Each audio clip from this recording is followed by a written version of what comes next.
Doubtnut पर आप पाएं कोटा के बेस्ट और टॉप टीचर्स जैसे एनवी सर, जीबी सर, आकांक्षा मैम की फ्री वीडियो लेक्चर्स। आज ही डाउनलोड कीजिए डाउटनेट ऐप। हेलो एवरीवन, आज हम स्टार्ट करेंगे वेव पार्ट 2 से। हम पिछले वीडियो को ही कंटिन्यू करते हुए इस चैप्टर को हम रिवाइज करेंगे। चलिए, तो हमारा जो पहला पॉइंट ऑफ डिस्कशन है इस चैप्टर का वो है हमारा डिस्प्लेसमेंट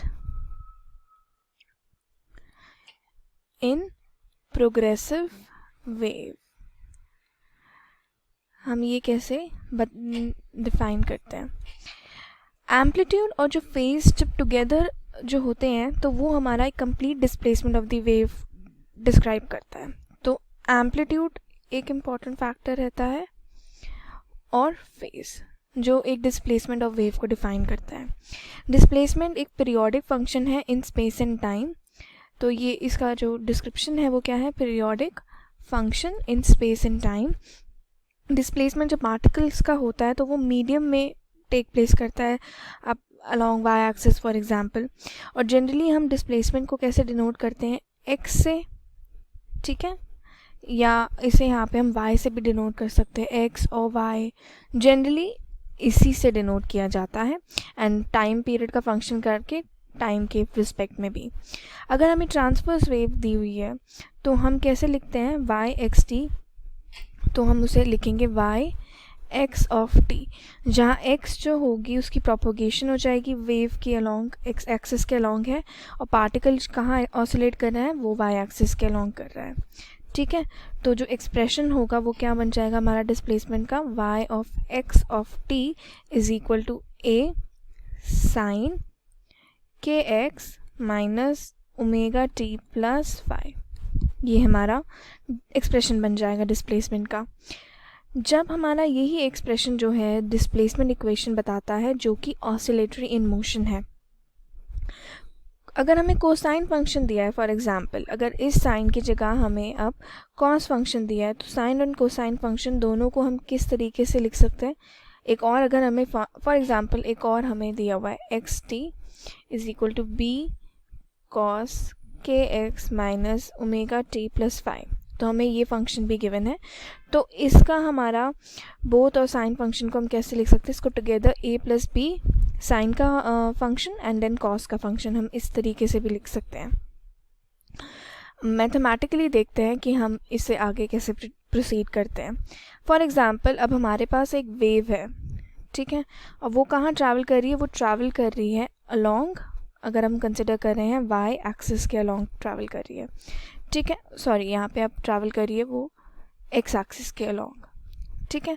तो हम क्या लिख सकते हैं? Y x of t is equal to A amplitude sine के x minus omega t plus five, इस तरीके से। अगर यहाँ कंसिडर ये करें कि हम इसको और ब्रेकअप करके कैसे लिख सकते हैं, तो ये तो हमारा गिवन है। अब यहाँ से हम कंसिडर इस तरीके से y बाय ए भी लिख सकते हैं, तो ये कितना हो जाएगा हमारा? साइन के x minus omega t plus five. हम एम्पलीट्यूड को राइट हैंड साइड ले आए, ठीक है। तो अगर हम लिखें तो हम यहाँ से इसे लिख सकते हैं sine inverse of y by A is equal to K x minus omega T, इस तरीके से भी लिख सकते हैं।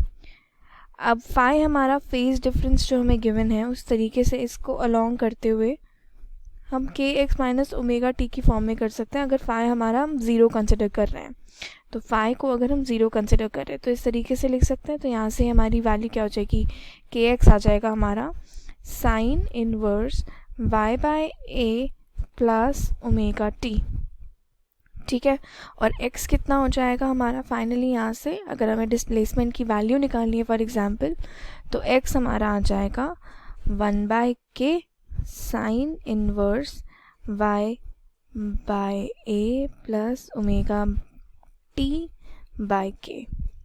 अब वेव जो ट्रैवल कर रही है अलोंग दिस, तो वो चेंज होगी इन साइन ऑफ ओमेगा टी, ठीक है। ओनली चेंज जो आएगा वो साइन ऑफ ओमेगा टी की वजह से आएगा, ठीक है। अगर माइनस एक्स, अभी तो हमने कंसिडर किया था कि प्लस एक्स एक्सिस की डायरेक्शन के अलोंग है। अब यहीं अगर वो माइनस एक्स की डायरेक्शन के अलोंग होती तो यहाँ माइनस आ जाएगा, ठीक है। तो ये हमारा एक इम्पॉर्टेंट रिलेशन आ गया डिस्प्लेसमेंट का। तो कंक्लूजन हमारा क्या है कि जैसे जैसे टाइम हमारा इंक्रीज़ होगा तो एक्स की वैल्यू क्या होगी, इंक्रीज़ होगी, और ये इम्प्लाई करेगा कि एक्स कहाँ मूव कर रहा है, एक्स एक्सिस के अलॉन्ग। और जैसे जैसे टाइम डिक्रीज़ होगा तो वैल्यू जो एक्स की है वो डिक्रीज़ होगी, और ये इम्प्लाई करेगा कि एक्स मूव कर रहा है along negative x axis. Next अब हम आगे बात करेंगे एम्पलीट्यूड एंड फेज के बारे में। चलिए अब हम जो डिस्कशन करेंगे वो है हमारा एम्पलीट्यूड एंड फेज क्या होता है एक वेव का, वो डिस्कस करेंगे। एम्पलीट्यूड और फेज अभी हमने देखा था कि वो डिस्क्राइब करता है कि पोजीशन क्या है पार्टिकल की, तो ये पोजीशन डिस्क्राइब करता है ऑफ पार्टिकल टुगेदर, ठीक है। अब एम्पलीट्यूड क्या है, मैक्सिमम डिस्प्लेसमेंट जो एक एलिमेंट की होती है मीडियम की अपनी इक्विलिब्रियम पोजीशन से जैसे ही वेव पास करता है, और उसको हम कैसे डिनोट करते हैं, ए से। अगर हम ट्रांसवर्स वेव दी हुई है फॉर एग्जांपल इस तरीके की, मतलब वेव हमें गिवन है, यहाँ से हमारा मूवमेंट वेव का इस तरीके से हो रहा है, ठीक है। तो यहाँ हमारा ये मैक्सिमम डिस्प्लेसमेंट पॉइंट हो गया, ठीक है। तो ये हमारा क्या कहलाया जाएगा, एम्पलीट्यूड। और यहाँ से यहाँ तक जो होगी वो हमारी वेवलेंथ लैम्डा डिफाइन होती है, तो ये दिखाई देगी, और यहाँ हमारी वेव प्रोपोगेट कर रही है। तो ये जो है मैक्सिमम डिस्प्लेसमेंट क्या हो गया, हमारा एम्पलीट्यूड हो गया। तो डिस्टेंस जो हमारा, अगर हम इस पॉइंट को P रखते हैं और Q रख दें इसको, तो ये हमारा क्या मैक्सिमम डिस्प्लेसमेंट, और मैक्सिमम डिस्प्लेसमेंट पार्टिकल का क्या होता है, एम्पलीट्यूड। तो ये हमारा सिंपली क्या शो कर रहा है, एम्पलीट्यूड कितना है। और वहीं पे अगर अब हमें दिया हुआ है, अभी तो हमें ट्रांसवर्स वेव कंसिडर की थी, अगर हमें लॉन्गिट्यूडनल वेव गिवन हो तो जो रीजन्स हमारे रहते हैं कंप्रेशन के और रेरीफ्रैक्शन के, कंप्रेशन यानी कि जब पार्टिकल क्लोजली पैक्ड होते हैं, और रेरीफ्रैक्शन यानी कि जब पार्टिकल अपार्ट होते हैं।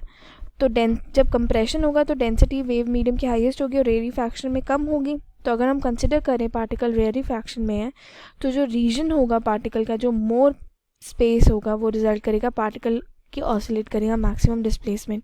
तो हमारा रेरीफ्रैक्शन क्या होता है, अगर हम लॉन्गिट्यूडनल वेव हम ले रहे हैं तो वो कंट्रीब्यूट करेगा मैक्स डिस्प्लेसमेंट के लिए पार्टिकल के लिए, क्योंकि वो वहाँ पे पार्टिकल फादर अपार्ट होते हैं। और अगर हमें कंप्रेस रीजन लेगा तो पार्टिकल के पास स्पेस ही नहीं होगी, तो कंप्रेशन जो है वो हमारा लो डिस्प्लेसमेंट देगा, क्योंकि क्लोज़र है पार्टिकल तो मूव करना डिफ़िकल्ट हो जाएगा। तो जो पीक और मैक्सिमम एम्पलीट्यूड होगी वो सेंटर हो जाएगी टू कंप्रेस्ड रीजन की, क्योंकि सेंटर ऑफ दो कंप्रेस्ड रीजन का जो होगा वो मोस्ट फ्री होगा टू डिस्प्लेस मैक्सिमम डिस्प्लेसमेंट।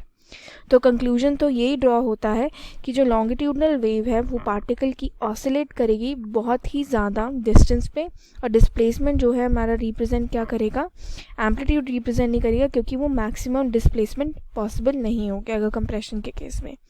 तो एम्पलीट्यूड बेसिकली क्या है, सेंटर हो गया रेरीफैक्शन रीजन का, जहाँ पार्टिकल बहुत ज़्यादा फ्री होते हैं ऑसिलेट करने के लिए। तो अगर अब हमें फॉर एग्जांपल ऐसे करके एक वेव हमें गिवन है, ठीक है, तो यहाँ से हम इसको ऐसे डिफाइन कर सकते हैं, ठीक है। तो यहाँ से ये हमारा क्या हो जाएगा, अगर ये हमारा पॉइंट हम P कंसिडर कर रहे थे और ये Q था, तो मैक्सिमम डिस्प्लेसमेंट रेरीफैक्शन रीजन हो जाएगा, और ये हमारा लैम्डा वेवलेंथ, ठीक है। इसके आगे अब हम बात करते हैं फेज़ की। फेज़ जो वेव का होता है वो स्टेट होती है मोशन की, जैसे कि अगर अब हम बात करें, अब हम अगर फेज़ डिस्कस कर रहे हैं, ठीक है, तो फेज़ की बात करते हुए काफ़ी इंपॉर्टेंट कॉन्सेप्ट है जब हम वेव्स कंसिडर कर रहे होते हैं, क्योंकि इसके ऊपर डायरेक्शन के अलॉन्ग हमारी डिपेंड करती है। ये क्या डिस्क्राइब करता है, ये डिस्क्राइब करता है हमारा स्टेट ऑफ मोशन क्या है। जैसे ही हमारी वेव जो है स्वीप कर रही है एक एलिमेंट को एक पर्टिकुलर पोजीशन पे, इसमें भी अब हमारे दो होते हैं, इन फेज़ होता है एक, और एक हमारा होता है आउट फेज़, ठीक है। अगर दो पॉइंट हैं वो उनको हम इन फेज़ तब कहेंगे जब दोनों पॉइंट हमारे सेम पोजीशन पे होंगे और एक ही जैसे चीज़ कर रहे होंगे, यानी कि एक जैसा बिहेवियर। फॉर एग्जांपल अगर हमारा इस तरीके का कुछ हमें गया। तो अब यहाँ पे अगर हम देखें तो हमें क्या मिलेगा यहाँ से कि अगर हम ये A रख दें, ये B, ये C, ठीक है, ये D, ये E, ये F और ये हमारा G, ठीक है।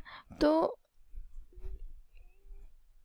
यहाँ पे C और जो G है वो क्या है हमारा, क्या बता रहा है ये हमारा दोनों का सेम बिहेवियर रहेगा, क्योंकि एक ही पॉइंट पे लाया करे। तो C और G या B और F आप ले ले, E और A ले ले, तो ये हमारा सेम पोजीशन दे रहा है। तो ये मतलब कि C और जो G है वो हमारे एक ही इन फेज, मतलब पॉइंट फेज में है एक दूसरे के साथ। वहीं पे आउट फेज की बात करें तो अगर हमारा सिमिलर होगा तो 2 पॉइंट्स अगर हमारे जो सिमिलर नहीं है वो सेम पॉइंट पे है, ठीक है, बट दोनों ही अपोजिट थिंग कर रहे हैं, तो उनको क्या कहते हैं कि डिफरेंट बिहेवियर शो करें, यानी कि वो फेज नहीं है। यानी कि अगर हम B और D की बात करें, ठीक है, पॉइंट तो सेम है पर ऑपोजिट बिहेवियर शो कर रहे हैं ना, तो ये हमारा आउट ऑफ फेज हो गया। आउट ऑफ फेज कितना हो गया, ये 180 डिग्री। दो वेव जो कम्प्लीटली इन फेज है या आउट ऑफ फेज है एक दूसरे के साथ, तो वो पार्शली इन फेज और आउट ऑफ फेज भी हो सकते हैं एक दूसरे के साथ, ठीक है। तो यानी कि अगर हम ऑब्जर्व करें तो फॉर एग्ज़ाम्पल अब हम एक और फिगर ड्रॉ करके इसको समझ लेते हैं। यहाँ पे हमें इस तरीके से एक वेव गिवन है, ठीक है, ये हमारा A पॉइंट है, यहाँ पे ये C, ये F, ये D, ये E, ठीक है, ये G, ये वाली B हो गई और ये H, ठीक है। तो अगर हम कंसिडर कर रहे हैं 2 पॉइंट A और B एक वेव की, तो पोजीशन जैसी बिहेवियर की सेम है तो A और B क्या हो गए हमारे सेम फेज हो गए, ठीक है। कंसिडर करें A और C पॉइंट, तो ये फेज़ में नहीं है एक दूसरे के साथ क्योंकि इनकी पोजीशन भी सेम नहीं है, ठीक है। और सिमिलरली अगर हम C और D की बात करें तो C और D क्या है हमारे फेज़ में नहीं है एक दूसरे के साथ, जबकि इनकी पोजीशन तो सेम है बट बिहेवियर डिफरेंट है, तो इसलिए ये दोनों फेज़ में नहीं है। F और G की बात करें तो ये भी सेम पोजीशन पे है पर इनका बिहेवियर टोटली ऑपोजिट है, तो ये भी हमारे आउट ऑफ फेज़ है। F और H की बात करें तो ये दोनों फेज़ में रहेंगे क्योंकि इनकी पोजीशन सेम है और बिहेवियर भी सेम रहेगा। तो इस तरीके से हम फाइंड आउट करते हैं कि कैसे हमारा कौन सा पॉइंट हमारा इन फेज़ और आउट फेज़ शो कर रहा है। नेक्स्ट अब हम फाइंड करेंगे एक्सप्रेशन क्या होता है फेज़ का, एक्सप्रेशन ऑफ फेज़, ये हम निकालेंगे। चलिए अब फॉर एग्ज़ाम्पल हमें एक इक्वेशन गिवन है, कंसिडर कर लेते हैं y of x of t, ठीक है। a साइन, हमें एक आइडियल इक्वेशन गिवन है मतलब वेव की, जहाँ पे a एम्पलीट्यूड है और ये हमारा फेज़ है, इतना टोटल। k हमारा वेव नंबर होता है, x हमारी डिस्प्लेसमेंट होती है, ठीक है, ये हमारा k है। ओमेगा हमारी एंगुलर फ्रीक्वेंसी होती है, t time, phi initial phase angle, ठीक है। अब इनिशियल फेज एंगल जो है वो डिफाइंड रहता है इनिशियल कंडीशन में और उसको डिनोट कैसे करते हैं फाई से। वो डिटरमाइन करता है कि एंगल क्या है स्टार्टिंग पोजीशन का और ओरिजिनल पोजीशन का, ठीक है। तो अगर हम कंसिडर कर रहे हैं फिगर 1 तो स्टार्टिंग पॉइंट क्या है, यानी कि 0 से स्टार्ट हो रहा है, ठीक है। तो अगर हम फॉर एग्ज़ाम्पल अब सिचुएशन बना लेते हैं, ठीक है, तो इधर हमारी एक वेव इक्वेशन गिवन है, यहाँ पे इस तरीके से, ठीक है। एक और सिचुएशन ड्रॉ कर लेते हैं, ये हमारा इस तरीके से है। एक और सिचुएशन ड्रॉ कर लेते हैं, तो ये हमारा क्या हो जाएगा, ठीक है। तो अब इनिशियली हमारा ये अगर हम π/2 ले लें, ठीक है, ये पाई रहेगा, ये 3π/2 हो गया एंड दिस इज़ 2π, ठीक है। ये फाई 0 जब है तो उसकी कंडीशन है, ठीक है। और यहाँ पे जब फाई हमारा π/2 है और यहाँ जब फाई हमारा पाई है, ये 3 हमारे ग्राफ्स हैं। तो फिगर 1 जब देख रहे हैं तो स्टार्टिंग पॉइंट हमारा 0 से है तो ये 0 होगा, ठीक है। और फिगर 2 में देखें तो स्टार्टिंग पॉइंट 0 नहीं है, π/2 है यहाँ से, तो ये हमारा फाई कितना हो जाएगा, π/2। सिमिलरली पाई, तो हमारा इनिशियल एंगल जो होता है वो डिटरमाइन करता है कि कहाँ से हमारी ऑब्जर्वेशन स्टार्ट होगी। तो अगर हम फाई को 0 रख रहे हैं तो वो अफेक्ट नहीं करता क्या कोई सी भी नेचर या प्रॉपर्टी ऑफ द वेव को। ये हमारा एक्सप्रेशन रहता है फाई का, ठीक है, कि हम कैसे कैलकुलेट करते हैं।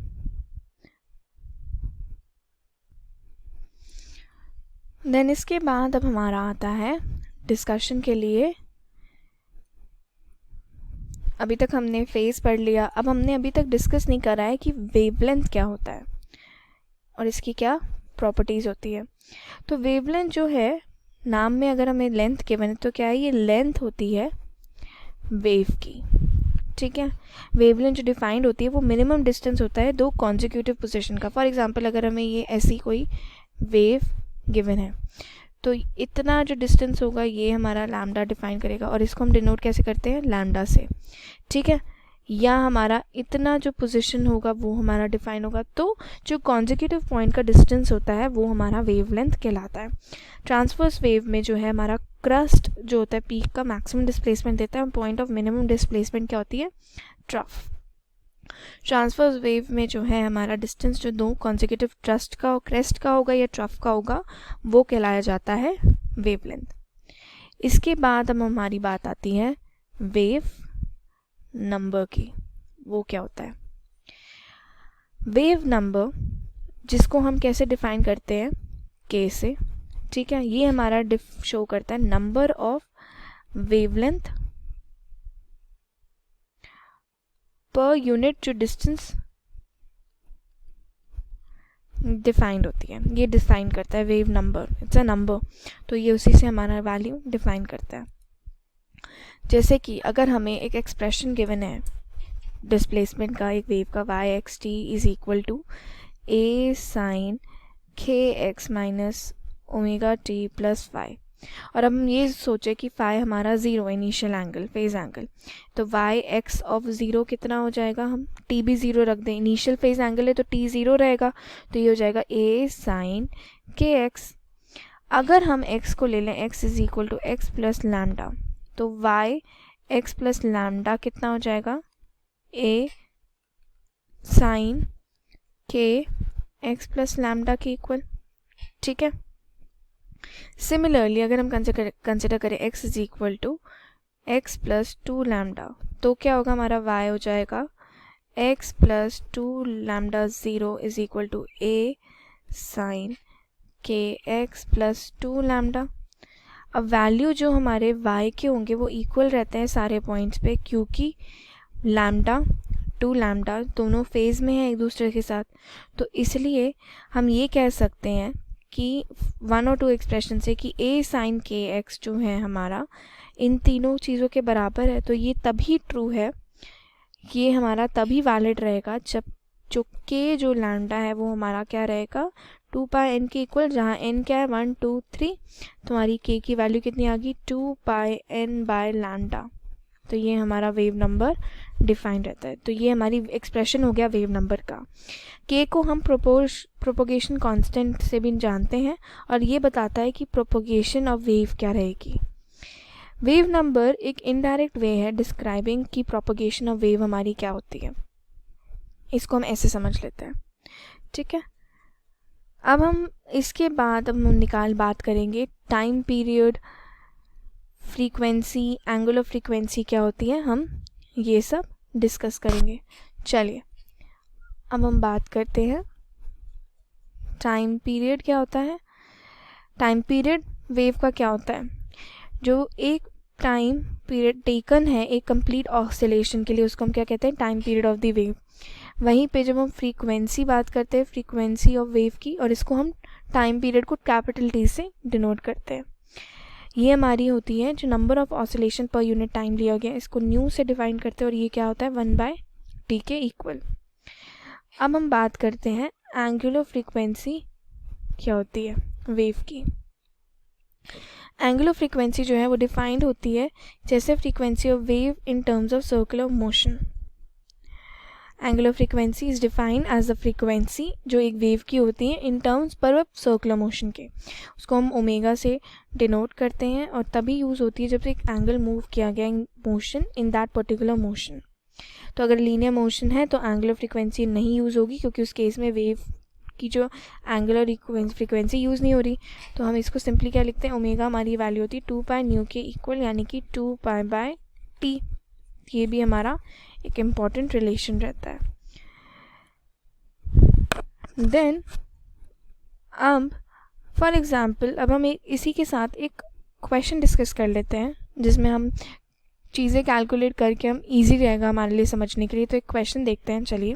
एक ट्रांसवर्स हार्मोनिक वेव है स्ट्रिंग की जो डिस्क्राइब की गई है ऐसे y x of t 3 sin 36t plus 0.081 x plus pi by 4, ठीक है।